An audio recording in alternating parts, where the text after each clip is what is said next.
வணக்கம். நான் உங்கள் ஜெயா. இன்றைக்கி நம்ம இந்த வீடியோவில் ஜான் பேனன் எழுதின மேஸ்குலினிட்டிஸ் அண்ட் கல்ச்சர் இந்த புக்கோடைய சம்மரியை பார்க்கலாம் வாங்க. மேஸ்குலின் அப்படின்றத பற்றி இந்த புக்கில் பேசாமல் அவர் மேஸ்குலினிட்டிஸ்ன்னு பேசியிருக்காரு. அதாவது ஒரு ஆணுனா என்ன, எதெல்லாம் அதை அவன் ஆணாக அடையாளப்படுத்துதுன்ற விஷயத்தை அவர் இந்த புக்கில் எடுத்திருக்காரு. இது கூட கல்ச்சரும் எப்படி பிணைஞ்சிருக்கு, காலத்துக்கு ஏற்ற மாதிரி இடத்துக்கு ஏற்ற மாதிரி எப்படி ஆணுக்குரிய இலக்கணங்கள் மாறி இருக்குது. அதில் பார்த்திங்கன்னா சோஷியோ ஹிஸ்டாரிக்கல் அண்ட் கல்ச்சுரல் சர்க்கம்ஸ்டன்ஸும் ஒரு ஆணுடைய இலக்கணத்தை அப்பப்போ மாறுறதுக்கான ஒரு வழியாக அமைஞ்சிருக்கு அப்படின்னு சொல்லியிருக்காரு. இதில் பார்த்திங்கன்னா ஒரு காலத்தில் அதாவது 19ஆம் நூற்றாண்டெல்லாம் மேஸ்குலினிட்டினா என்னென்னா அவங்க உடல் வகையில் ரொம்ப பலமானவங்களாக இருக்கணும். ஏன்னா அந்த காலத்துக்கு அது தேவைப்பட்டுச்சு. ஆனால் இப்போ பார்த்திங்கன்னா நியூ மேன் இல்லை நியூ லேட் மேஸ்குலினிட்டின்றோம். அதாவது தற்காலத்துக்கு எப்படின்னா இது மீடியாவோட இன்ஃப்ளூயன்ஸ் நிறையா இருக்குது அப்படின்றாங்க. ஏன்னா இப்போ இருக்கிறவங்க ஒரு கமர்ஷியலாக தான் பார்க்கப்படுறாங்க. அதே சமயத்தில் இப்போ கூட பார்த்திங்கன்னா சிறைசாலையிலையோ இல்லை ஒரு மருத்துவமனையிலையோ இல்லை பள்ளிக்கூடத்துலேயோ இந்த மேஸ்குலினிட்டின்றது வேறு வகையாக பார்க்கப்படுது. ஸோ ஒரே காலகட்டத்திலே நம்ம மேஸ்குலினிட்டியை வேறு வேறு வகையாக பார்க்குறதுனால தான் இவர் மேஸ்குலின் அப்படின்னு போடாமல் மேஸ்குலினிட்டிஸ்ன்ற தலைப்பை கொடுத்துருக்காரு.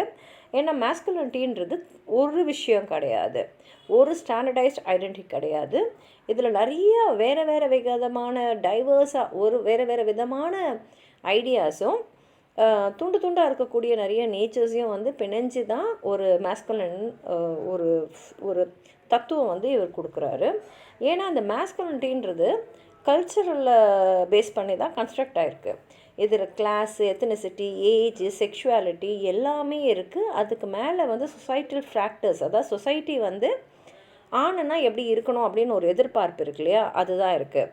அப்போது பயாலஜிக்கலாக ஒருத்தவங்க ஆணாக பிறக்கிறத விட அவன் ஆண்மகனாக மதிக்கப்படணும் அப்படின்னா எதெல்லாம் இருக்கணும் அப்படின்றது தான் இந்த புக்கில் விவாதிக்கிறாங்க. அப்போது ஒரு குரூப்பும் ஒரு இண்டிவிஜுவலும் இந்த மேஸ்குலினிட்டியை அவங்கவுங்க கண்ணோட்டத்தில் தான் பார்க்குறாங்க. அப்போது ஒரு ஆண்மகனும் அவனுடைய எண்ணம் எப்படி இருக்கோ அதுக்கேற்ற மாதிரி தான் அந்த கல்ச்சுரலாக ஸ்பெசிஃபிக் வேஸ் அவன் இருக்கக்கூடிய கல்ச்சரில் என்ன எதிர்பார்க்கப்படுதோ அதுக்கேற்ற மாதிரி நடந்துக்கிறான். அப்படின்னு பார்க்கும்போது இந்த மேஸ்குலினிட்டின்றது ஒரே மாதிரி இல்லாமல் மொபைல், அதாவது மாறிக்கிட்டே இருக்குது, அன்ஸ்டேபிளாக தான் இருக்குது. ஏன்னா இது ஹிஸ்டாரிக்கல் அண்ட் கல்ச்சுரல் ஷிஃப்ட்ஸ்க்கு ஏற்ற மாதிரி மாற வேண்டியிருக்கு. இப்போ அந்த காலத்தில் உடல் வலிமை மட்டுமே இருந்ததுன்னா ஆணுன்னு சொல்லலாம். ஆனால் இப்போ வெறும் உடல் வலிமையை வச்சுக்கிட்டு ஒரு ஆணால் நான் ஆண்மகனுக்குரிய எல்லா இலக்கணத்தோடும் இருக்கேன்றதை சொல்ல முடியாது. அப்போது பார்த்திங்கன்னா ஒரு காலத்தில் ஒரு ஆணுன்னா உடல் வலிமையோட அவன் கிட்ட இருக்கக்கூடிய அந்த கூட்டத்தையோ இல்லை அவன் குடும்பத்தையோ அவன் ஒரு டாமினன்ட் பொசிஷனில் இருந்து மெயின்டைன் பண்ணுற மாதிரி இருந்திருக்கலாம்.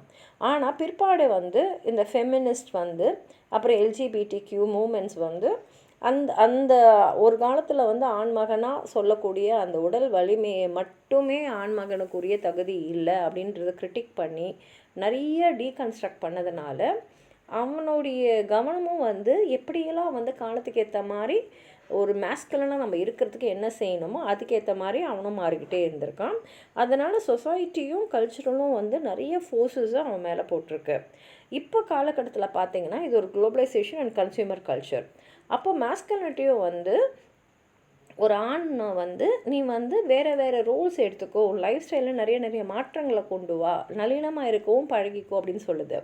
இப்போ ஹெகிமானிக் மேஸ்குலினிட்டின்றது என்னென்னா நீ ஒரு சொசைட்டியில் இருக்கேன்னா அங்கே நீ டாமினண்ட்டாக தான் இருக்கணும். ஆனால் அதுவே அதிகாரம் பண்ணுற மாதிரி மாத்திரம் இருக்கக்கூடாது, மதிக்கத்தக்கதாக இருக்கணும். சொசைட்டி எந்த விஷயத்துலலாம் உன்னை அக்செப்ட் பண்ணியிருக்கோ அந்த மாதிரி இருக்கணும் அப்படின்றத முன்னிறுத்தி இருக்கு. இப்போ சொசைட்டல் இன்ஸ்டிடியூஷன்ஸ் இந்த கல்ச்சுரல் நரேட்டிவ்ஸ் எப்படியெல்லாம் டைனமிக்காகவும் ஜெண்டர் நார்ம்ஸை நீ கடைப்பிடிக்கிற அப்படின்றத பார்க்குது. இப்போ ஒரு வேலை செய்கிற இடத்துலன்னு பார்த்திங்கன்னா அவன் ஹெகிமோனிக் மேஸ்குலினிட்டியை அவனுடைய வெற்றி, அவனுடைய தொழிலில் அடையக்கூடிய வெற்றி மூலமாக அவன் காட்டுறான். அதில் அவன் எப்படி டாமினண்ட்டாக இருக்கான்றது மூலமாக அவனுடைய மேஸ்குலின் ஐடென்டிட்டியை நிலைநிறுத்திக்கிறான். அதே மாதிரி ஆல்டர்னேட்டிவ் மேஸ்குலினிட்டிஸும் இருக்குது. நியூ மேனுன்றோம். அவங்க எப்படின்னா இப்போ ஒரு காலத்தில் ஆண்மகன்கள்னால் அவங்களோட உணர்ச்சிகளை வெளியே காட்டக்கூடாது, அழவே கூடாது, தளர்ந்துடக்கூடாது அப்படிலாம் இருக்கும். ஆனால் இப்போ அப்படி இல்லை. நியூ மேனுன்றவன் அவனோட எமோஷனை வெளியில் காட்டணும். அதே மாதிரி டொமெஸ்டிக் ரோல்ஸ்னால் வீட்டில் இருக்கக்கூடிய கடமைகளையும் அவன் வந்து பங்கு கொள்ளணும். அதெல்லாம் வந்து இப்போ வரக்கூடிய ஜென்ரல் எக்ஸ்பெக்டேஷன்ஸில் இருக்குது. ஆண்மகன்னா வீட்டில் உதவி செய்யணும், பெண்களுக்கு இணையாக அவங்களும் வந்து வீட்டில் இருக்கக்கூடிய வேலைகளை எடுத்து போட்டு செய்யணும் அப்படின்னு இருக்கு. இப்போ வந்து ட்ரெடிஷ்னலாகவும் ஆல்டர்னேட்டிவ் மெஸ்குலாரிட்டிஸ் பார்த்திங்கன்னா அது ரெண்டுமே வந்து ஒரே சமயத்தில் இருந்திருக்கு ஒன்றாவே. ஏன்னா வந்து அதில் ஒரு கண்டினியூஷன் இருக்குது, அதுலேயும் வந்து கான்செப்ட் ஆஃப் மேஸ்குலினிட்டி இருந்திருக்கு. இப்போ இண்டஸ்ட்ரியல் ரெவல்யூஷனுக்கு அப்புறம் பார்த்திங்கன்னா பப்ளிக்கில் ஒரு மாதிரியும் ப்ரைவேட்டில் ஒரு மாதிரியும் நடந்துக்க வேண்டிய விஷயத்தில் இருக்காங்க. ஏன்னா வந்து ஒரு இடத்துல வேலைக்கு போகிறோம் அப்படின்னும் போது ஆண் வந்து அந்த வேலைகளை போயிட்டு பெண்களை வந்து வீட்டு டொமெஸ்டிசிட்டியில் தான் வச்சுட்டு இருந்தாங்க.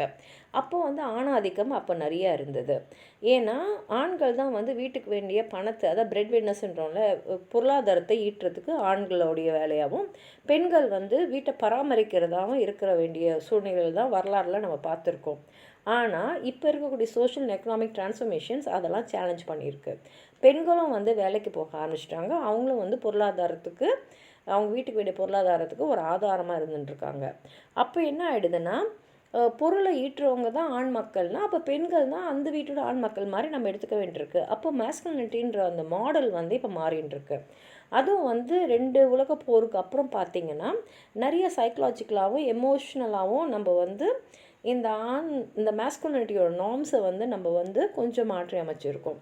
நிறைய ரீஇன்டிகிரேஷன் வந்து சிவிலியன் லைஃப்பில் நடந்திருக்கு. சிவிலியன்னா காமன் பீப்புளோட லைஃப்பில் நடந்திருக்கு. இப்போ மேஸ்குலினிட்டி வந்து ஒரு சோஷியோ ஹிஸ்டாரிக்கல் கண்டிஷன்ஸில் பார்த்திங்கன்னா எல்லா உலகத்தில் இருக்கிற எல்லாரும் இப்படி தான் இருக்கணும் அப்படின்னும் இல்லாமல் ஒரு டைம்லெஸ் ட்ரூத்தாகவும் இல்லாமல் இருந்திருக்கு. இப்போ வந்து ஜெண்டர் ஐடென்டிட்டின்னு பார்த்திங்கன்னா அது வந்து கிளாஸோட, எத்தனியோட, செக்ஷுவல் ஓரியன்டேஷனோட ஒரு இன்டர்செக்டிங்காக தான் இருந்திருக்கு. இப்போ ஒர்க்கிங் கிளாஸ் மேஸ்குலினிட்டியை வந்து அடிக்கடி நம்ம வந்து ஃபிசிக்கல் லேபர், அதாவது உடல் வலிமை மூலமாக செய்யக்கூடிய வேலைகள், டஃப்னஸ்ஸு, காம்ரேட், இது மாதிரியான சில விஷயங்களால் அந்த பவர் ஹைராக்கிஸ் வந்து நிர்ணயிக்கப்படுது. அதே மாதிரி மிடில் கிளாஸ் மேஸ்குலினிட்டிஸ்ன்னு பார்த்திங்கன்னா உன்னோட தொழிலில் நீ அடையிற வெற்றி, உன்னுடைய புத்திசாலித்தனம், அதுக்கப்புறம் வந்து உன்னோட எமோஷனல்ஸோட ரெஸ்ட்ரெயின்ட்டு, கிளாஸ் பேஸ்ட் டிஸ்டிங்ஷன்ஸ் எல்லாம் பேஸ் பண்ணி தான் இருக்குது. அதே மாதிரி ரேஷியல் அண்ட் எத்னிக் ஐடென்டிட்டிஸ்ன்னு பார்த்திங்கன்னா அது மேஸ்குலினிட்டியோட இன்டர்செக்ட் பண்ணுது. இதன் மூலமாக பார்த்திங்கன்னா ஒரு சிஸ்டமேட்டிக் ரேசிசமும் கல்ச்சுரல் கான்டெக்ஸ்டும் வந்து ப்ரொடியூஸ் ஆகுது. ஹெட்ரோநார்மேட்டிக் ஃப்ரேம் ஒர்க்குன்னு பார்த்திங்கன்னா அது வந்து கடந்த காலத்தில் இருந்த மாதிரியே தான் இப்போ இருக்கணும்னு இல்லாமல் ஒரு நான் ஹெட்ரோசெக்ஷுவல் மேஸ்குலினிட்டியாக, அதாவது வந்து ஜெண்டர் ஐடென்டிட்டியை வந்து ஒரு லிமிட்டிங் டைவர்சிட்டியாக வச்சுட்டுருக்காங்க. இப்போது வந்து பார்த்திங்கன்னா நிறைய இந்த கே மூமெண்ட்ஸ்லாம் நிறையா இருக்குது. அப்போ அது மூலமாக மேஸ்குலினிட்டியில் திரும்பி ஒரு சேலஞ்ச் ட்ரெடிஷ்னல் நோஷன் வந்து வருது. ஏன்னா இங்கே வந்து ஆல்டர்னேட்டிவ் எக்ஸ்ப்ரெஷன்ஸாக இருக்குது, தடுப்புகள் இருந்தாலும் அதை தாண்டி போகிற மாதிரி இருக்குது, கமர்ஷியலைசேஷனும் இருக்குது. இப்போ பெர்ஃபார்மேட்டிவ் வந்து ஜூடித் பேட்லர் சொல்கிறாரு, அது வந்து நீ ஒரு இடத்துல எப்படி இருக்க, நீ எப்படி பெர்ஃபார்ம் பண்ணுறது தான் உன்னுடைய மேஸ்குலினிட்டி இருக்குது. ஆனால் அதே சமயத்தில் சோஷியலி கன்ஸ்ட்ரக்டட் இன்னேட்டிவ் பிஹேவியர்ஸும் உன்னை கண்ட்ரோல் பண்ணுது அப்படின்றாரு. இப்போ கன்சியூமர் கல்ச்சர்னு பார்த்திங்கன்னா நிறைய கமாடிஃபைடாக இருக்குது. ஏன்னா வந்து ஆண்கள் எப்படின்னா அவங்க ஐடென்டிட்டியை வந்து அவங்க வந்து தன்னை அலங்கரிச்சிக்கு மூலமாக, தன்னை ஃபேஷனபுளாக காமிச்சிக்கிறது மூலமாக, அவங்கள யூஸ் பண்ணுற லைஃப் ஸ்டைல் ப்ராடக்ட்ஸ் மூலமாக நான் தான் எல்லாரையுமே வந்து கவரக்கூடிய ஒரு ஆண் அப்படின்றத காட்டுற மாதிரி மாற்றிருக்காங்க. இதில் மெட்ரோசெக்ஷுவல் மேனுன்றதும் இருக்குது. ஏன்னா அது வந்து எப்படின்னா நம்ம கண்டெம்பரரி கல்ச்சரை வந்து கன்சியூம் பண்ணுற ஒரு ஆணாக தான் நம்ம எல்லாரையும் பார்க்குறோம். இப்போ குளோபலைசேஷன் வந்து புதுசாக வந்து டிரான்ஸ்நேஷ்னல் பிஸ்னஸ் மேஸ்குலினிட்டின்னு ஒன்று கொண்டு வந்திருக்கு. இது எப்படின்னா கார்ப்பரேட் பவர், ஈகோசென்ட்ரிசம், அப்புறம் வந்து இதையெல்லாம் அதிகப்படுத்திட்டு சோஷியல் ரெஸ்பான்சிபிலிட்டியை கொஞ்சம் குறைச்ச மாதிரி தான் காட்டியிருக்காங்க. இப்போ நியூ ஃபார்ம்ஸ் ஆஃப் மேஸ்குலினிட்டின்னு பார்த்திங்கன்னா இது குளோபலைசேஷனாலே கன்சியூமராலேயும் தான் ஷேப் ஆகிருக்கு. இதில் பார்த்திங்கன்னா எந்த ட்ரெடிஷ்னல் பவுண்ட்ரிஸ்லாம் கிடையாது. ஆனால் அதே சமயத்தில் எத்தனிக்கல் கன்சர்ன்ஸ், சொசைட்டியை பற்றியோ நம்ம என்விரான்மெண்ட்டை பற்றியோ நமக்குள்ள ஒரு அக்கறையை வந்து கொண்டு வர்றதுக்கான ஒரு வெளிப்பாடாக இருக்குது. எசென்ஷியலிஸ்ட் பெர்ஸ்பெக்டிவ்ஸ்ன்னு பார்த்திங்கன்னா அவங்க வந்து பயாலஜிக்கல் டேர்ம்ஸில் வந்து நிச்சயமாக வந்து கல்ச்சுரல் ஹிஸ்டாரிக்கல் வேரியபிலிட்டி ஆஃப் ஜெண்டரை அவங்க அட்ரஸ் பண்ணவே இல்லை. ஆனால் ஒரு கல்ச்சுரலிஸ்ட் அப்ரோச் வந்து நம்ம பார்த்திங்கன்னா மேஸ்குலினிட்டி வந்து ஒரு சோஷியல் கன்ஸ்ட்ரக்ட் இன்ஃப்ளூயன்ஸாக இருந்திருக்கு. அங்கே வந்து பவர் டைனமிக்ஸும் நிறையா இருக்குது. நிறையா வந்து அண்டர்ஸ்டாண்டிங் சின்ன சின்ன விஷயத்தை கூட புரிஞ்சுட்டு நடந்தக்கூடிய ஒரு விஷயமாக தான் இருக்குது.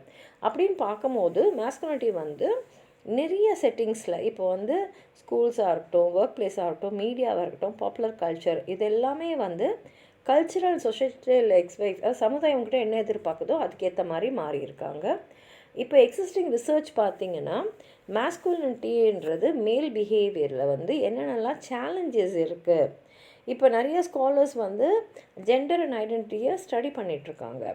அப்போது வந்து மேஸ்குலினிட்டின்றது ஒன்றும் இல்லை, ஆண் மகனாக இருக்கக்கூடிய அடையாளன்றது ஒன்றும் இல்லை, அதில் நிறையா இருக்குது. அதுதான் வந்து இப்போ வந்து சமுதாயத்தில் பெருசாக வந்துட்டுருக்கு. Critical enquiry and self reflection வந்து ரொம்ப ரொம்ப முக்கியம். ஏன்னா வந்து டைவர்ஸ் வேஸில் தான் இது வெளிப்படுது. அதே மாதிரி டாக்குமெண்ட் எம்ஃபசிஸ் வந்து ரொம்ப முக்கியம்.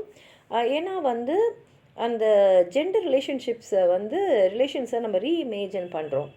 அது வந்து இன்னும் இன்க்ளூசிவாகவும் ஈக்குவல் வேஸ்லையும் இருக்குது. அப்போ இந்த புஸ்தகம் வந்து மேஸ்குலினிட்டி வந்து ஹிஸ்டாரிக்கல், கல்ச்சுரல் அண்ட் சோஷியல் டைனமிக்ஸில் வந்து ஒரு காம்ப்ரிஹென்சிவ் ஃப்ரேம் ஒர்க்கில் நல்ல அண்டர்ஸ்டாண்டிங்கோட அந்த காம்ப்ளெக்சிட்டிஸ் அண்ட் சொசைட்டல் இம்ப்ளிகேஷன்ஸோடு எடுத்து சொல்லியிருக்காரு.